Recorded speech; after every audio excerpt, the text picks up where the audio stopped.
Salam sejahtera kami sampaikan untuk saudara-saudari yang akan mendengarkan renungan firman Tuhan hari ini. Marilah kita dengan sukacita menyambut firman Tuhan.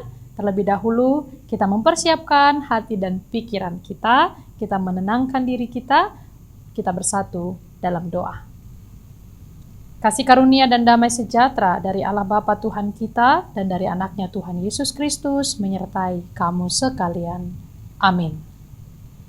Saudara-saudara yang dikasihi Tuhan Yesus Kristus, firman Tuhan untuk kita renungkan pada hari ini dan untuk kita lakukan. Tertulis di dalam Amsal pasal 29 ayat 2. Jika orang benar bertambah, bersukacitalah rakyat. Tetapi jika orang fasik memerintah, berkeluh kesahlah rakyat. Saudara-saudari yang dikasihi Tuhan Yesus Kristus, ada dua karakter yang digambarkan oleh kitab Amsal ini. Kitab Amsal seperti kita ketahui adalah kitab yang berisikan nasihat. Dan ini sangat jelas terlihat di dalam bahasa Batak. Nama dari kitab Amsal ini yaitu Poda atau nasihat. Jadi isi kitab Amsal ini adalah nasihat-nasihat dari raja yang dikenal sebagai raja yang penuh dengan kebijaksanaan, yaitu Salomo. Saudara-saudari yang dikasihi Tuhan Yesus Kristus, dalam nats ini kita menemukan dua karakter yang digambarkan yang umumnya sehari-hari ditemukan dalam kehidupan di dunia ini. Yang pertama adalah orang benar. Yang kedua orang fasik. Dan kedua karakter ini memberikan dampak bagaimana dia dengan orang-orang sekitar. Dikatakan jika orang benar bertambah, bersukacitalah rakyat.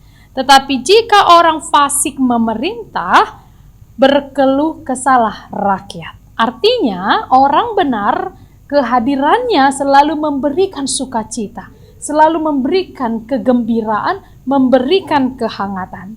Tetapi orang fasik atau orang-orang yang disebut di sini sebagai orang fasik, orang yang tidak takut akan Tuhan, akan membuat orang sekitarnya berkeluh kesah. Dalam konteks kitab Amsal ini adalah mengenai pemerintah. Yaitu jika yang memerintah orang yang bijaksana, orang yang benar, maka pasti rakyatnya juga akan bersukacita. Tapi kalau yang memerintah orang fasik, maka rakyat akan berkeluh kesah, akan menjadi susah. Saudara-saudari, terlepas daripada konsep pemerintah yang dipakai oleh Amsal ini, kita akan belajar bagaimana kita menghidupi karakter yang memberikan sukacita untuk orang sekitar kita, yaitu menjadi orang benar. Mari kita lihat apakah yang disebut dengan orang benar dalam nats ini. Orang benar adalah orang yang peduli terhadap orang lemah. Kita bisa baca di ayat 7. Kemudian orang benar itu adalah orang yang bijaksana. Kita bisa baca di ayat 8. Lalu orang yang benar itu juga adalah orang yang jujur, memiliki visi, tidak pandang bulu. Kita bisa baca di dalam perikop ini. Jadi itulah karakter-karakter orang-orang benar. Orang benar adalah orang yang takut akan Tuhan, orang yang adil, orang yang peduli kepada orang yang lemah, bijaksana, jujur, memiliki visi dan tidak pandang bulu. Kalau itu ada dalam diri kita, maka boleh dikatakan kita adalah orang benar. Tapi tentu orang benar menurut konsep Amsal ini juga tidak semua kita miliki.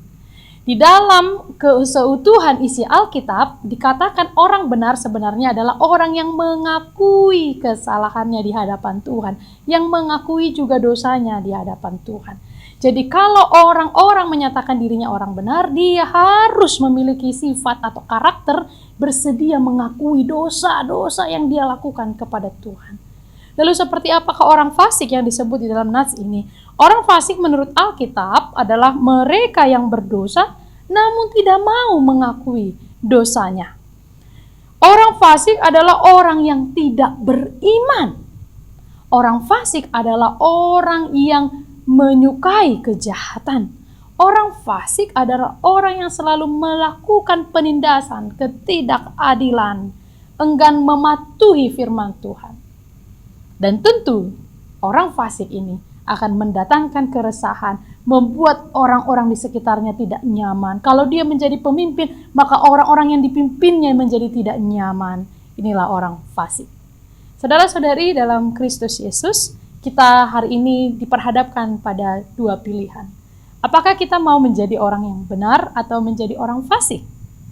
Kadang kita mengatakan ingin menjadi orang benar, tapi dalam perlakuan sehari-hari kita tidak sadar bahwa praktek orang hidup fasik itu kita lakukan. Kita membenci orang lain, sering tidak adil, memiliki iri hati pada orang lain, tidak melakukan firman Tuhan, abai akan firman Tuhan.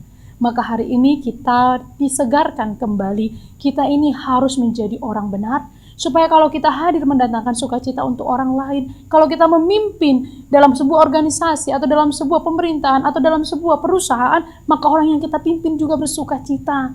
Itu semua lahir karena pemimpin yang hidup sebagai orang benar.